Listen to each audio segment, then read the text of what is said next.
Canada's Prime Minister Mark Carney has declared victory in the country's general election, seen as one of the most consequential in its history. After his win, Mark Carney addressed directly what many Canadians see as an almost existential threat posed by their North American neighbour. First, though, here's the moment that the Liberals realised their party had won the election.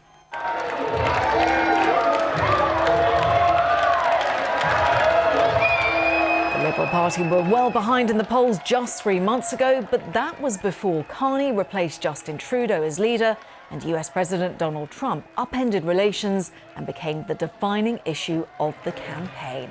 So here's Mr. Carney's victory speech, in which he directly addresses what he calls America's betrayal. As I've been warning for months, America wants our land, our resources, our water, our country. Never. But these are not idle threats. President Trump is trying to break us so that America can own us. That will never ever happen.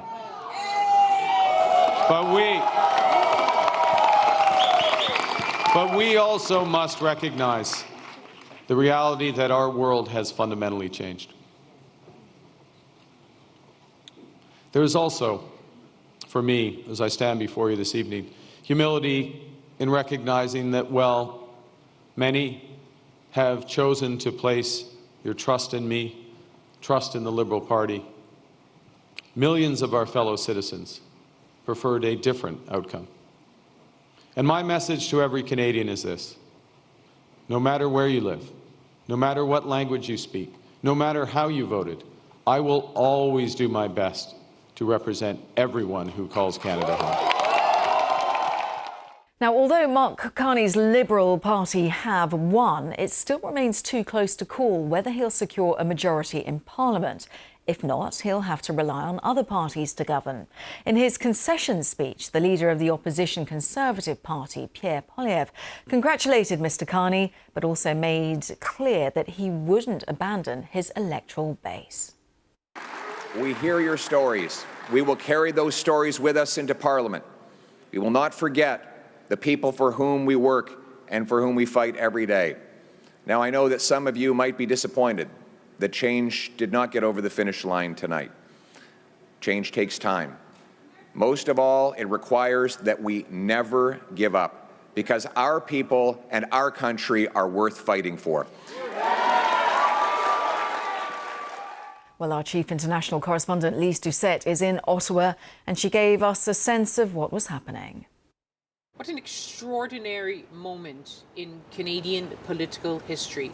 The Liberal Party, which only months ago was trailing in the polls by double digits, led by a Prime Minister, a former banker who until months ago had no political experience, has surged ahead in these polls, winning the Liberals a fourth year in office, and Mark Carney the mandate to be the next Prime Minister of Canada. And what unthinkable turnaround. And it is a measure of this moment, an election where the person whose name wasn't on the ballot, President Donald Trump, transformed Canada's political landscape.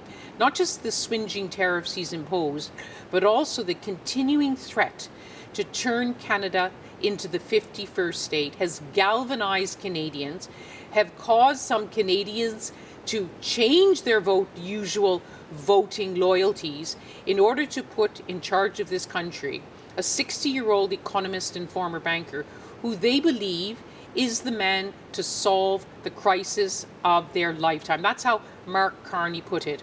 In his victory speech, though, while he thanked all of his supporters, he also mentioned several times that he would be the Prime Minister for all Canadians, recognizing that there were millions who didn't vote for him. His main challenger, Pierre Poilievre of the Conservatives, still did extraordinarily well in this poll, still got a very high percentage of the popular vote. Mark Carney knows that that is going to be something he's going to have to contend with. So he mentioned this. And he also mentioned, of course, repeatedly, the need to take on that threat from across the border. But he will have to deal with the problems from within as well. So he may soon find out that while he's set himself up as a problem solver, that the problems and crises confronting a banker are of a totally different order in many ways than those confronting a prime minister who has to be accountable to the people and to a country which has its own internal barriers to trade and its own long-standing regional tensions, which at times have threatened to pull this country apart. Lise Doucette there in Ottawa. Let's pick up on some of what Lise was saying there with Dr. Graham Young, Head of Social and Public Policy at the University of Glasgow. And Dr. Young, you're also an expert in Canadian politics. What a difference 3 months make. How much of this do you think is it the Carney effect, replacing Justin Trudeau, or how much is it Donald Trump? Can you even quantify it?